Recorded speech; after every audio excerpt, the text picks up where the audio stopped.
नमस्कार. या क्षणाची सर्वात मोठी बातमी. शेतकऱ्यांना कर्जमाफी मिळावी यासाठी प्रहार जनशक्ती पक्षाचे प्रमुख आणि माजी राज्यपती बच्चू कडू यांचं गेल्या 7 दिवसांपासून राष्ट्रसंत तुकडोजी महाराज समाधीस्थळी त्याग आंदोलन सुरू आहे. याच दरम्यान महसूल मंत्री चंद्रशेखर बावनकुळे यांनी बच्चू कडू यांची आंदोलनस्थळी जाऊन भेट घेत त्यांच्याशी चर्चा केली व मुख्यमंत्री देवेंद्र फडणवीस यांच्याशी थेट फोनवर संपर्क साधून परिस्थितीची माहिती दिली.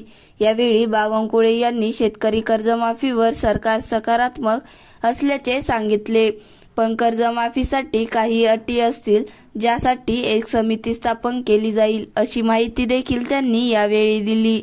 बावनकुळे म्हणाले, राज्यात याआधी अनेक कर्जमाफी योजना राबवल्या गेल्या आहेत, मात्र त्यातील अनेक अंमलबजावणीत त्रुटी राहिल्या. यावर उपाय म्हणून यंदा शेतकऱ्यांची आर्थिक आणि सामाजिक परिस्थिती लक्षात घेऊन वर्गवारी करण्यात येणार आहे.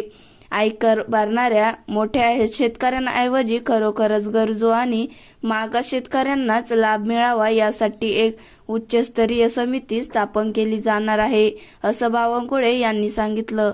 बावनकुळे पुढे म्हणाले, सर्वसामान्य शेतकऱ्यांना न्याय मिळावा यासाठी निर्णय अहवालाआधारेच घेतले जातील. फसवणूक होऊ नये म्हणूनच सरकारची भूमिका वेगळी आहे. दरम्यान कर्जमाफीशिवाय बच्चू कडू यांनी एकूण 17 मागण्यांसाठी आंदोलन सुरू केले आहे.